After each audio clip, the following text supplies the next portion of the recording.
guys, and welcome to House Party at Home. This is our second week of House Party at Home, and last week Chris done a great job on chapter 1 of Jesus Is by Judah Smith. Chapter 1 was Jesus is our friend, and if you haven't listened to that, go catch up on that now. Feel free to leave this video or pause it, but go check out chapter 1 and this will all make so much more sense. So as I say, we're working through Jesus Is. We're going to talk through chapter 2 of Jesus Is. Jesus is grace. Judah answers the question, what is grace and what should we do with it? He speaks wonderfully through the parable of the prodigal son. Just to help jog our memory, let's talk through the prodigal son. This is the story of the prodigal son. Then he said, "There's once a man who had 2 sons. The younger said to his father, 'Father, I want right now what is coming to me.' So the father divided his property between them. It wasn't too long before the younger son packed his bags and left for a distant country. There, undisciplined, he wasted everything he had. After he had gone through all his money, there was a bad famine all through the country and he began to hurt. He signed on with a citizen there who assigned him to the field to slop his pigs.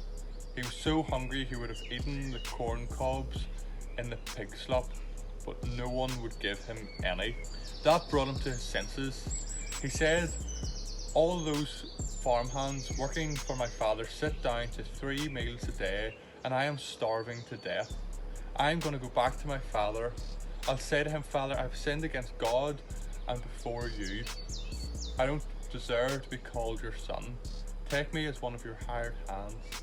He got up right away and went home to his father. When he was still a long way off, his father saw him. His heart pounding, he ran out, embraced him and kissed him. The son started his speech, 'Father, I've sinned against God and before you. I don't deserve to be called your son ever again.' But the father wasn't listening. He was calling his servants, 'Quick, bring a clean set of clothes and dress him. Put a ring on his finger and sandals on his feet. Then get the grain-fed heifer, the fatted calf, and roast it. We're going to feast. We're going to have a wonderful time. My son is here, given up from the dead and now alive, given up for lost and now found.' And they began to have a wonderful time." So that's a parable of the prodigal son. And there's a few things I love about this story. The first is that the son he comes to his senses and he has this speech. And this speech involves like an apology. "Father, I've sinned against heaven and before you." This idea that I'm no longer worthy to be called your son, and then a plan of I'll become one of your hired servants. And he gets to his father, and all he can say to his father is that I've sinned against heaven before you, and I'm no longer worthy to be called your son. And then the father interrupts him and doesn't allow the son to say, "Let me become one of your hired servants." And that's just a picture of grace, that for grace that we need to come to our senses, and we need to realize that what we're doing and the way we're living is wrong, and we need to say, "Father, we've sinned against you," but grace will not allow us to turn around and say, "Let me work my way back into the family." Grace gives us a way back into the family. And the other thing that I love is that the son returns. The father has these 3 items for him. He has sandals for his feet, he has a robe around him, and he has a ring. And the ring would have had a family symbol on it, and that was a picture of you're welcome back to the family and you're welcome back to the family business. The robe was a sense of righteousness, that we put on this robe of righteousness, and so there was grace to cover him for what he had done, but grace to live into as well. And note that the father doesn't say, "Go clean yourself up." Like the son had been pigsty working, he was stinking, he was covered in pig dirt, and the father sees him in his dirt and gives him this robe and gives him this ring and doesn't ask him to clean himself up beforehand. And then there's sandals for his feet. And the son, what his plan was to become a servant. And in those days, servants didn't wear sandals. And what the father is basically saying by giving the son these sandals is saying, you're not working your way back into this family, like you've just got a way back into this family. So there's a few things that I love about the story and that Judah impacts as well. So make sure you continue to read this chapter. So Judah then goes on to say that this is what grace is, that grace is this unmerited favour that we get with God. But he then goes on to say that grace isn't just a thing, that grace is a person. And we're very aware that God is love, and we know what that means. And in the same sense, Jesus is grace. And so grace is not just an idea or a concept that we are given when we make mistakes.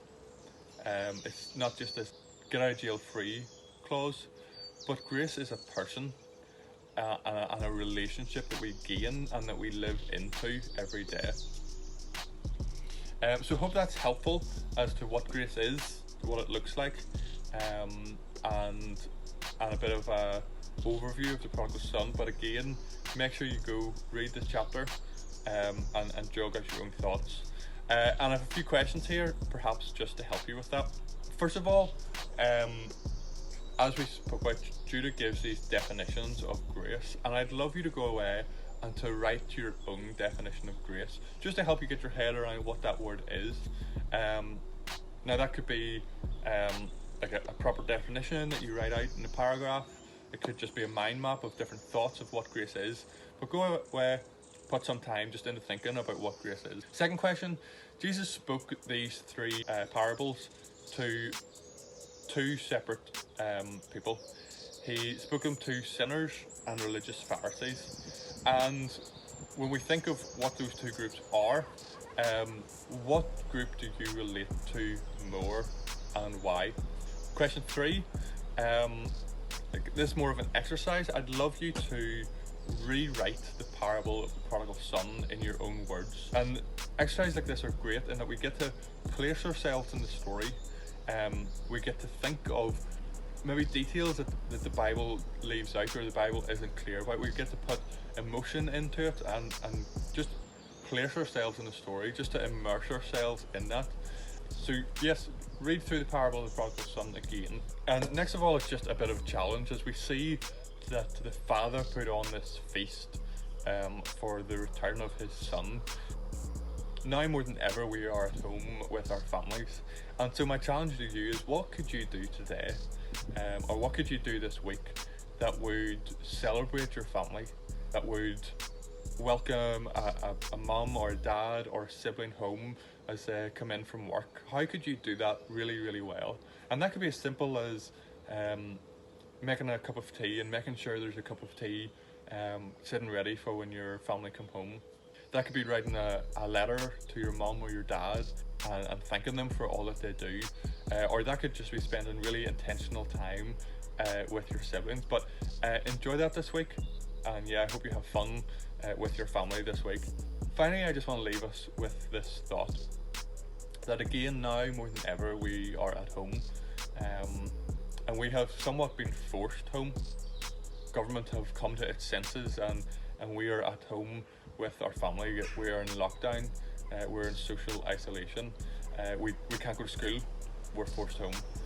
We can't go to house party, so we're forced to do this, which is as wonderful and weird as it is.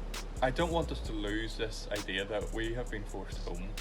And what would it look like if we came home in a spiritual sense, that for 6 weeks, for however long, that we are at home with our family, but we don't come back to Jesus? And so the question I have for you is, what does it look like for you to come home to Jesus more than you already are? Thanks guys, we're all gutted that we can't be with you, and house party has never been in my back garden. We hope to be with you again soon guys. Stay safe, stay good.